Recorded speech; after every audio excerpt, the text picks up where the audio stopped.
The Zorai Dominion, a relentless, empire-spanning race, had terrorized the galaxy for centuries. Their fleet was vast, their armies unmatched, and their demand was simple: submission. Every species they encountered either knelt or was erased. A trail of burnt planets and conquered systems stretched across the stars as their empire grew ever more insatiable. The Zorai's brutal methods had made them feared by all. From the smallest of colonies to the mightiest of civilizations, all had bowed before their might. Every race, every faction knew the consequences of defiance: annihilation. But when they encountered Earth, the Dominion's expectations would be shattered. General Krar, a towering figure of ruthless power and unwavering conviction, stood in the heart of the Dominion's war headquarters. His glowing red eyes scanned the tactical displays, analyzing the humanity's response to his ultimatum. A new planet, one they hadn't anticipated, had resisted. They had not responded to the demand for submission. He sneered. "Cowards," he muttered, voice thick with contempt. "They fear to fight. A race so primitive they cannot see the inevitable." "Sir, we've detected something unusual," a lieutenant said nervously, peering over the data. "Not a fleet, but one ship. It's headed directly towards our central arena." Kra frowned, eyes narrowing. "One ship?" The lieutenant hesitated, nodding. "Yes, sir. A single human vessel." "Send a suppression fleet," Kra ordered. "Prepare to crush them." But it was already too late. The ship, sleek and dark, pierced the Dominion's defenses with terrifying precision. It shot through their detection grids, unnoticed until it touched down in the heart of the Zorai's arena, the proving ground for their gladiatorial spectacles. This was where prisoners of war were paraded, humiliated, and executed for sport.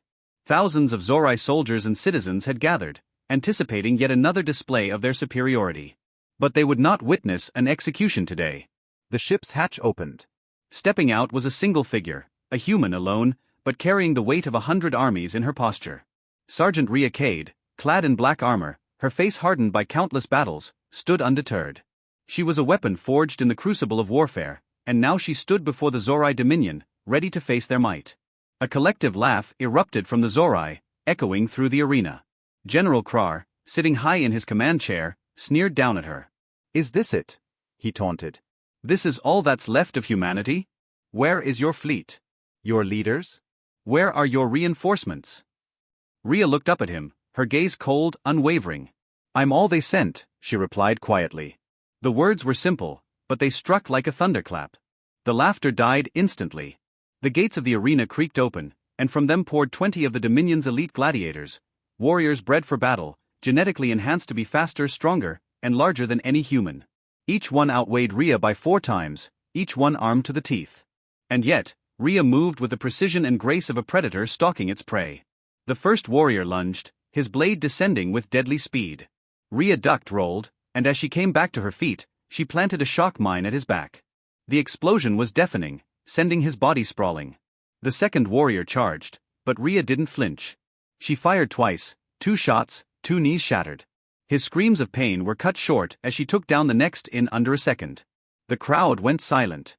No one had ever seen anything like this before. General Krar's eyes widened. "Send in the full squad," he commanded, his voice betraying the first signs of concern. "All units now." 40 Zorai warriors stormed the arena, a wave of muscle and fury. But Rhea was already 2 steps ahead. She activated a pulse, blinding them with an electromagnetic cloud that scrambled their vision. She was everywhere at once, striking, evading, disappearing into the shadows of the arena. One by one, they fell.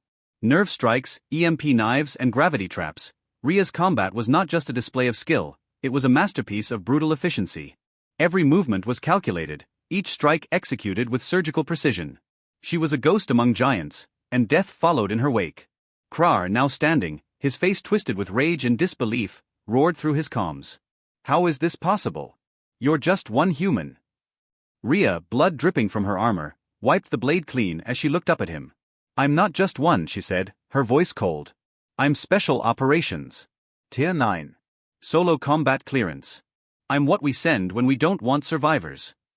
With that, the ground shook beneath them. Krar slammed his fist into the control panel, his claws scraping against the metal. "Unleash the mare."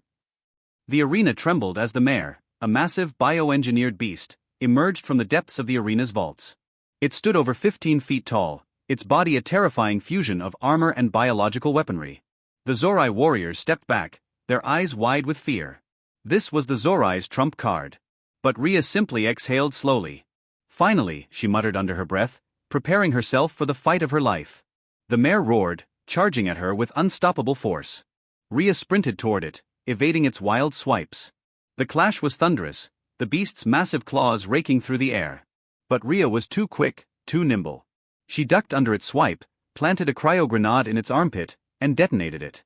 Frost exploded across its shoulder, freezing half of its torso. The mare staggered, and Rhea didn't hesitate. She ran up its back like a wall, her combat knife gleaming in the light.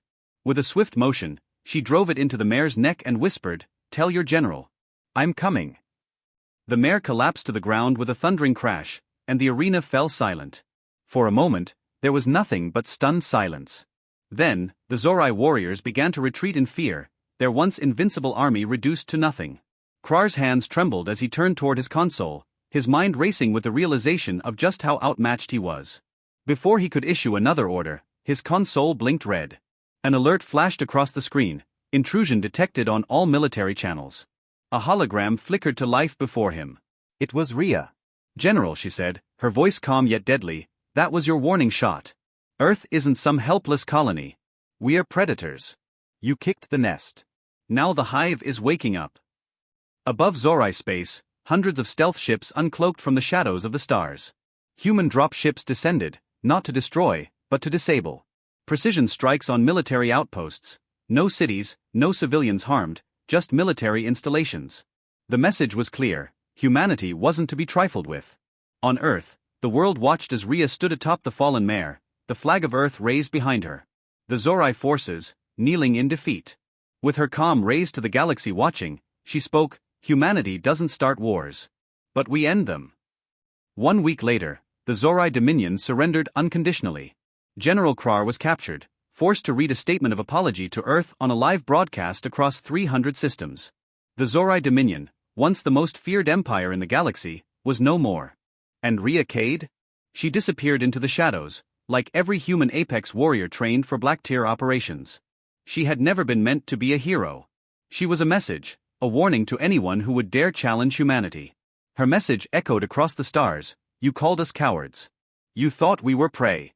But when you faced even one of us, your entire empire fell apart." Liked the story? Hit subscribe and stay tuned, because humanity's journey has only just begun.